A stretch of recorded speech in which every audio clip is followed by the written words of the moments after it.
I have this deep desire to have things live as much life as they possibly can.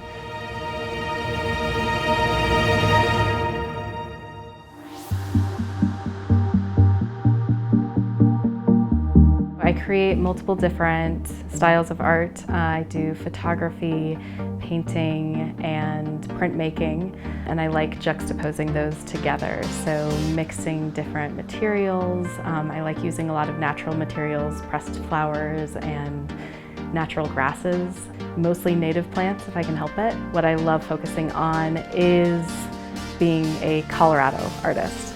So I like really capturing what our natural landscape has to offer. Everything I do, I think about the sustainability of. So I use as little plastic as possible. I reuse as much as possible. So it's watercolor that are on these little papers. And so you can take them anywhere. So I have a little tin that I like taking out with me. One of my favorite things to do is collect water from the source that I'm painting. So if I'm painting by a creek, I'll collect some water and paint with the creek. That way you can incorporate part of the landscape into the work itself. I want to create art that celebrates our environment and our landscapes. And if I'm creating something that's destroying that in the process, it seems counterproductive to me.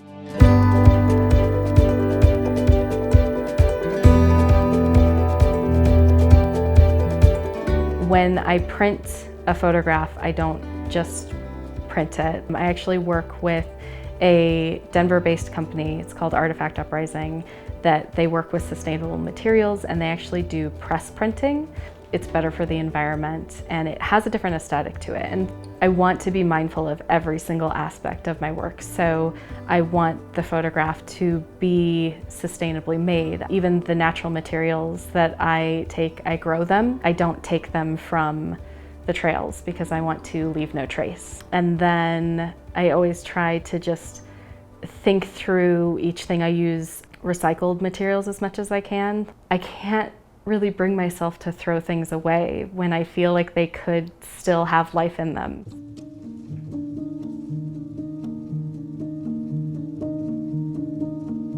I love painting. Painting was one of my first passions as a young child. I've always wanted to be artistic.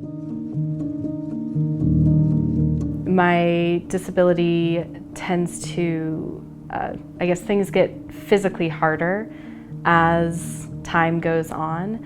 And so there was a certain point when painting would hurt my hands too much. So I have a connective tissue disorder, which means that in summary, I have joint pain. So my joints will also slightly dislocate. I accidentally slightly dislocated my shoulder while I was sleeping. And so photography ended up being kind of the natural next step because you can press a button and you can capture something. But I couldn't just leave it alone. I had to, again, I wanted to almost have that painterly feeling in it. That was kind of my compromise for where my body is at versus what I want to create. It's like an elevated photograph. Make it more painterly and kind of have what I maybe would have created if I had the physical ability to, but it still is something I can love and still something that I can express without it causing pain. I have to create. When you're a creative person, you have to create. And so it's worth it to push through the pain sometimes. It's important to kind of find that balance between I'm going to care for myself and my body and make sure that I'm not injuring it, but also sometimes you have to live your life.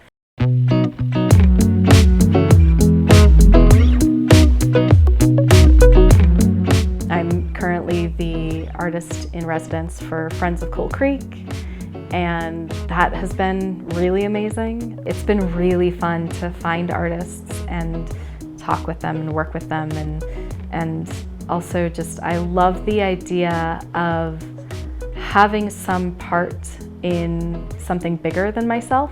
No art stands alone. Every art is created by someone. There is someone beneath every piece of art that you see.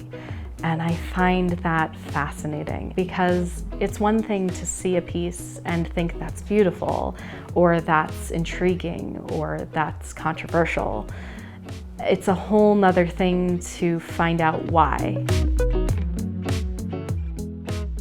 I think that the world would be a better place if we could all do more of what we can.